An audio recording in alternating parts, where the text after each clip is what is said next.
سيدنا محمد يا أيها الذين آمنوا اتقوا الله حق تقاته ولا تموتن إلا وأنتم مسلمون يا أيها الذين آمنوا اتقوا الله وقولوا قولا سديدا يصلح لكم أعمالكم ويغفر لكم ذنوبكم ومن يطع الله ورسوله فقد فاز فوزا عظيما. وقال النبي صلى الله عليه وسلم عن أبي ذر رضي الله عنه يقول سمعت أبو القاسم صلى الله عليه وسلم يقول إن الله قال يا عيسى إني باعث من بعدك أمة إن أصابهم ما يحبون حمد الله وإن أصابهم ما يكرهون احتسبوا وصبروا ولا حلم ولا علم. فقال يا رب كيف يكون هذا لهم ولا حلم ولا علم؟ قال أؤتيهم من حلمي وعلمي. صدق الله العظيم وصدق رسوله الكريم ونحن على ذلك من الشاهدين والشاكرين والحمد لله رب العالمين. Hadirin jamaah salat Jumat yang dimuliakan oleh Allah Subhanahu wa taala. Pertama-tama mari kita panjatkan puji dan rasa syukur kita kepada Allah Subhanahu wa taala karena atas kekuatan rahmat taufik dari Allah Subhanahu wa taala sampai saat ini kita senantiasa masih dibekali iman oleh Allah Subhanahu wa taala. Saya dari mimbar ini senantiasa berwasiat agar senantiasa kita selalu meningkatkan keimanan dan ketakwaan kita hanya kepada Allah Subhanahu wa taala dengan sebenar-benarnya takwa, yaitu menjalankan seluruh perintah Allah Subhanahu wa taala dan meninggalkan seluruh larangan Allah Subhanahu wa taala. Hadirin dimuliakan oleh Allah Subhanahu wa taala. Ulama sampaikan bahwa perkara yang paling penting di dunia ini bukan cuma sekedar dunia, tapi dunia dan akhirat, yaitu perkara iman. Apabila di dalam hati seseorang ada iman, maka ada janji-janji kebaikan yang diberikan oleh Allah Subhanahu wa taala. Janji kebaikan dunia dan akhirat. Syaratnya iman, hadirin yang mulia. Dengan iman Allah Subhanahu wa taala berfirman dalam Al-Qur'an, "Man amila salihan min dzakrin aw untha wa huwa mu'min falanuhyiyannahu hayatan thayyibah." Kata Allah, barang siapa yang beramal saleh, laki-laki maupun perempuan, selama dia beriman kepada Allah Subhanahu wa taala, maka Allah Subhanahu wa taala menjanjikan kepadanya kehidupan yang baik. Jadi hadirin dimuliakan oleh Allah Subhanahu wa taala, kebaikan yang baik, kehidupan yang baik di sini bukan Allah Subhanahu wa taala berikan kepada dirinya perkara-perkara dunia yang tinggi, dinaiki jabatannya, usahanya lancar, prestasinya bagus, bukan hadirin yang mulia. Tapi yang menjadi nilai kebaikan dikatakan oleh baginda Rasulullah sallallahu alaihi wasallam, apabila Allah Subhanahu wa taala mengkehendaki kebaikan kepada seorang hamba, maka Allah Subhanahu wa taala yufaqihu fiddin. Allah Subhanahu wa taala akan pahamkan dia dalam perkara-perkara agama. May yuridillahu bihi khairan yufaqihu fiddin. Tanda kebaikan yang Allah Subhanahu wa taala kehendaki kepada seorang hamba, Allah pahamkan dirinya dalam perkara-perkara agama. Kalau Allah sudah pahamkan dirinya dalam perkara-perkara agama, maka datang dua perkara antara perkara dunia dan perkara akhirat, maka pasti akan ditinggalkan perkara dunia dan diprioritaskan perkara akhirat. Kenapa hadirin yang mulia? Perkara dunia ini adalah perkara yang sifatnya fana, sementara. Kalau berbicara tentang dunia, hadirin yang mulia, baginda Nabi sallallahu alaihi wasallam bersabda, "Ad-dunya sijnul mu'min wa jannatul kafir." Dunia ini, kata baginda Nabi sallallahu alaihi wasallam, dunia ini penjara bagi orang beriman, akan tetapi surga bagi orang kafir. Ad-dunya sijnul mu'min wa jannatul kafir. Maka atas perkara ini hadirin yang mulia, kita butuh iman yang kuat kepada Allah Subhanahu wa taala. agar bisa membedakan hadirin yang mulia, kita tidak sebagaimana orang kafir. Kalau di dunia cuma kerjanya foya-foya, lalai dari ketaatan kepada Allah Subhanahu wa taala, berarti kita sama dengan orang kafir menjadikan dunia sebagai surga. Para kata Nabi, dunia ini penjara bagi orang beriman, tapi surga bagi orang kafir.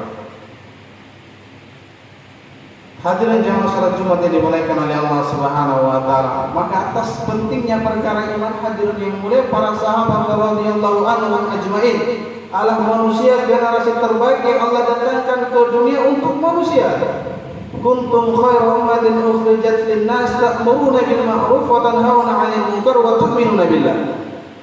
Ini para sahabat hadirin yang mulia, imannya kokoh kepada Allah Subhanahu wa taala. Ketakwaannya tidak perlu diragukan kepada Allah Subhanahu wa taala.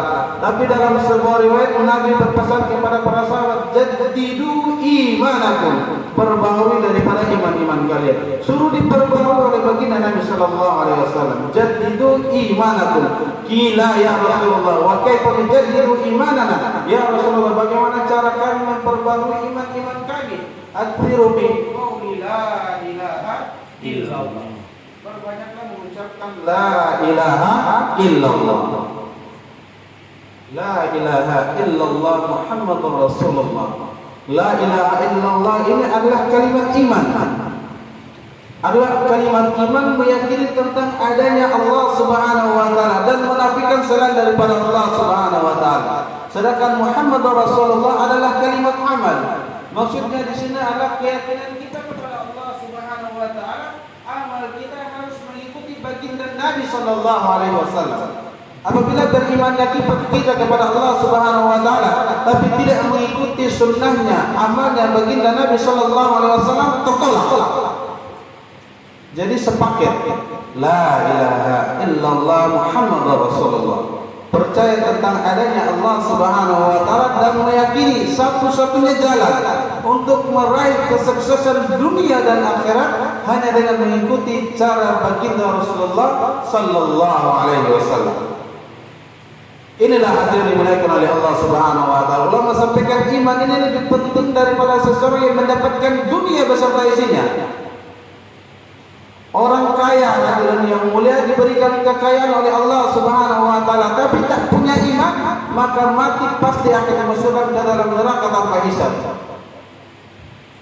Tapi kalau orang mati hadirin yang mulia mati bawa iman, pasti akan dimasukkan ke dalam surganya Allah Subhanahu wa taala.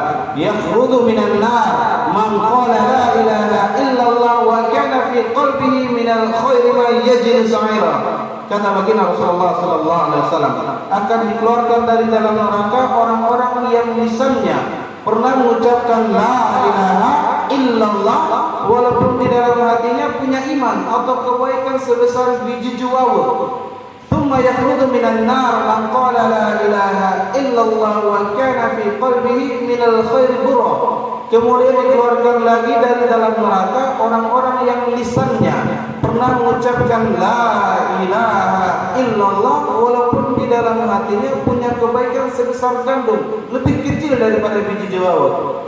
Thumma yakhruju minan nar man qala la ilaha illallah ma yajlu minal khairi dharra. Kemudian dikeluarkan lagi dari dalam neraka orang-orang yang lisannya pernah mengucapkan la ilaha illallah walaupun di dalam hatinya punya kebaikan sebesar debu, lebih kecil lagi hadirin yang mulia.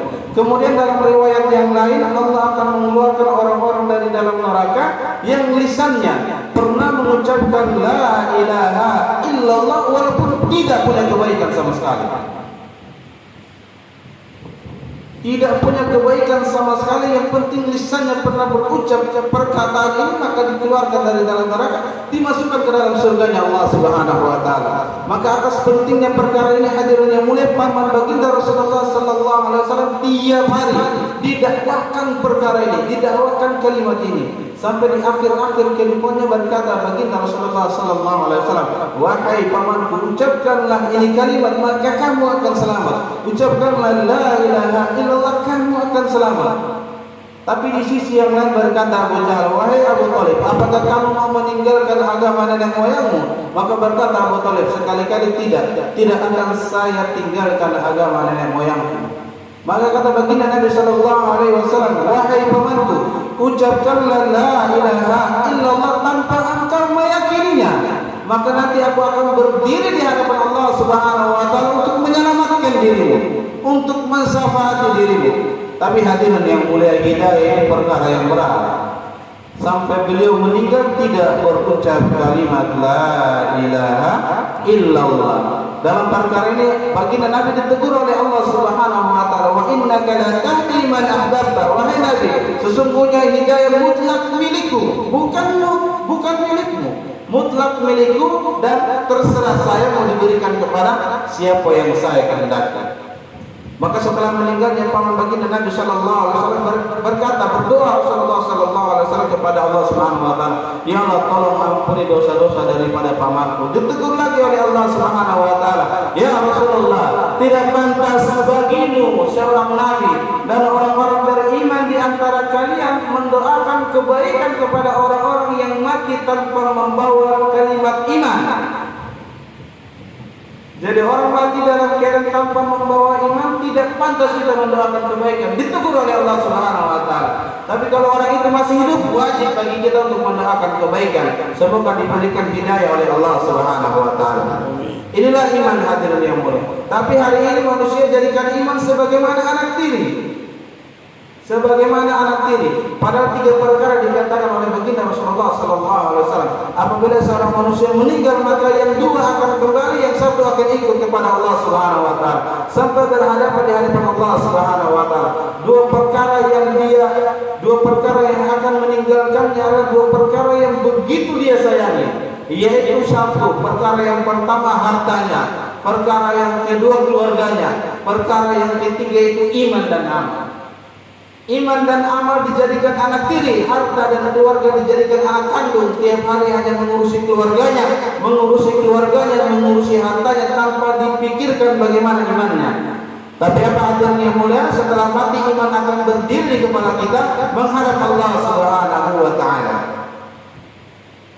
Sekarang yang mudah kita tinggalkan. Kata para ulama, dosa umat akhir zaman saat ini, dosa terbesar umat akhir zaman saat ini bukan perkara mencuri, berzina, membunuh atau narkoba atau miras, bukan. Tapi dosa terbesar umat saat ini yang paling mudah ditinggalkan adalah perkara salat. Kata Nabi, barang siapa yang meninggalkan salat dengan sengaja, maka telah kehilangan seluruh harta dan keluarganya. Tapi umat saat ini karena harta dan keluarga mampu meninggalkan perintah Allah Subhanahu Wa Taala, yaitu salat. Bainar rajuli wa bainar kufur tarku salat. Apabila seseorang meninggalkan salat, maka tidak ada lagi pembatas antara dirinya dengan kekafiran. Awal ma yuhasabu bil amri yawmal qiyamati salatu, fa in salahat salaha sa'iru amali wa in fasadat fasada sa'iru amali. Amalan yang pertama akan ditanya oleh Allah Subhanahu Wa Taala, dihisab, ditanya oleh Allah Subhanahu Wa Taala perkara salatnya. Apabila baik salatnya, maka amal-amal yang baik akan dinilai baik oleh Allah Subhanahu Wa Taala. Amal-amal yang lain dinilai baik oleh Allah Subhanahu Wa Taala. Tapi hati-hati hadirin yang mulia, apabila salatnya rusak, maka seluruh amal-amal yang lain akan dinilai rusak oleh Allah Subhanahu Wa Taala. Sedekah tidak ditanya, zakat tidak ditanya, haji tidak ditanya. Salat rusak, semuanya rusak. Tapi kalau yang salatnya baik, semuanya tidak ditanya, semua dinilai baik oleh Allah Subhanahu Wa Taala. Maka ini hadirin yang mulia, karena lemahnya iman, umat saat ini dengan mudahnya meninggalkan perkara salat. Para salat ini hadirin yang mulia, amalan yang lain diberikan kepada Jibril, disampaikan kepada baginda Rasulullah Sallallahu Alaihi Wasallam. Tapi perkara salat baginda Nabi diperintahkan menghadap Allah Subhanahu Wa Taala. Take off dari Mekah, transit ke Palestina, lanjut lagi ke Sidratul Muntaha, berhadapan dengan Allah Subhanahu Wa Taala untuk mengambil perkara ini. Tapi perkara yang diambil dengan penuh perjuangan, saat ini umat meninggalkannya dengan perkara yang mudah, dengan perkara yang sia-sia. Dalam sebuah hadis yang mafhumnya hadirin yang mulia, apabila ada seorang manusia sengaja mengerjakan sholat di luar waktunya, ini kerjakan sholat tapi sengaja dikeluarkan waktunya tanpa ada alasan syar'i, tanpa ada uzur, ini kerjakan sholat sengaja dikerjakan di luar waktunya, maka kata para ulama dia akan dihukum di akhirat selama satu hukum ini adalah 80 tahun 80 tahun waktu akhirat dikonversi ke waktu dunia sama dengan 28.800.000 tahun waktu dunia. Maka hadirin dimuliakan oleh Allah Subhanahu wa taala, kita berdoa kepada Allah Subhanahu wa taala agar senantiasa diberikan kekuatan iman, kekuatan amal, agar senantiasa hari demi hari kita lalui dengan beriman dan senantiasa berada dalam ketaatan hanya kepada Allah Subhanahu wa taala. Allahu li wa lakum fil Qur'anil azim wa nafa'ni wa iyyakum bima fihi minal ayati wa dzikril hakim. Aqulu qawli hadza wa astaghfiru innahu huwal ghafurur rahim.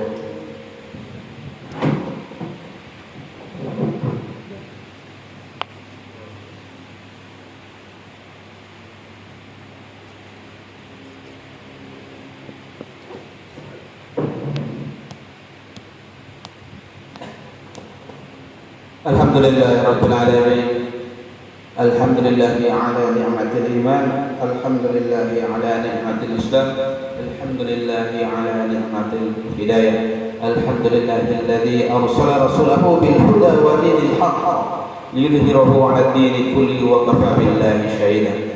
Allahumma salli ala sayyidina Muhammad wa ala sayyidina Muhammad. Ya ayyuhalladzina amanu taqullaha haqqa tuqatih wa la tamutunna illa wa antum muslimun. Hadirin jamaah sekalian yang dimuliakan oleh Allah Subhanahu wa taala, di khutbah kedua ada sebuah hadis baginda Rasulullah sallallahu alaihi wasallam tentang ciri orang yang beriman kepada Allah Subhanahu wa taala. Dalam sebuah hadis yang disampaikan oleh Abu Hurairah, an Abi Hurairah radhiyallahu anhu qala Rasulullah sallallahu alaihi wasallam, Allah Subhanahu wa taala pernah berfirman kepada Nabi Isa alaihissalam, wahai Isa, nanti akan datang satu umat setelah dirimu yang apabila mereka mendapatkan kebaikan maka mereka memuji Allah, bersyukur kepada Allah Subhanahu wa taala. Dan apabila mereka mendapatkan kebalikan daripada kebaikan, keburukan, maka mereka bersabar dan mengharapkan pahala atas perkara itu. Kata Allah, wahai Isa, akan tetapi mereka bukan datang dari kalangan orang penyantun dan tidak punya ilmu pengetahuan atas perkara itu. Maka atas perkataan Allah Subhanahu wa taala, Nabi Isa berkata kepada Allah Subhanahu wa taala, ya Allah, bagaimana mereka yang bukan datang dari kalangan penyantun, tidak punya ilmu pengetahuan atas perkara itu mampu bersikap demikian? Allah Subhanahu wa taala berfirman, wahai Isa, sesungguhnya aku berikan kepada mereka sifat santunku dan ilmuku. Inilah hadirin dimuliakan oleh Allah Subhanahu wa taala, ciri khas daripada orang beriman. Orang beriman ini apabila mendapatkan kebaikan maka dia bersyukur, memuji Allah Subhanahu wa taala. Tapi apabila dia mendapatkan kebalikan daripada kebaikan atau keburukan maka dia bersabar dan mengharapkan pahala atas perkara ini, bukan mencela siapa yang salah atau siapa yang menyebabkan perkara ini. Maka hadirin dimuliakan oleh Allah Subhanahu wa taala, kita berdoa kepada Allah Subhanahu wa taala semoga Allah Subhanahu wa taala senantiasa menanamkan iman dalam diri kita sehingga mati nanti mengharap Allah Subhanahu wa taala mampu mengucapkan la ilaha illallah. Man akhiru kalamihi la ilaha illallah dakhala jannah. Barang siapa yang di akhir-akhir kehidupannya mampu mengucapkan la ilaha illallah, kata Nabi, dakhala jannah. Inna Allah wa malaikatahu yusalluna 'alan nabi ya ayyuhalladzina amanu sallu 'alaihi wa sallimu taslima. Allahumma salli wa sallim wa barik 'alaihi. Allahumma ighfir lil muslimina wal muslimat wal mu'minina wal mu'minat al-ahya'i minhum wal amwat bi rahmatika ya Allahumma a'idhal Islam wal muslimin. Allahumma a'idhal Islam wal muslimin. Allahumma a'idhal Islam wal muslimin. Allahumma arham ummat sayyidina Muhammad. Allahumma ighfir ummat sayyidina Muhammad. Allahumma ansur ummat sayyidina Muhammad sallallahu alaihi wasallam. Allahumma aslih ummat سيدنا محمد صلى الله عليه وسلم اللهم بعث فيهم سلطانا ناصرا اللهم بعث فيهم سلطانا ناصرا لا إله إلا أنت سبحانك إنا كنا من الظالمين يا مقلب القلوب ثبت قلوبنا على دينك ويا مصرف القلوب صرف قلوبنا على طاعتك لا حول ولا قوة إلا بالله العلي العظيم ربنا آتنا في الدنيا حسنة وفي الآخرة حسنة وقنا عذاب النار وصلى الله على سيدنا محمد وعلى آله وصحبه وسلم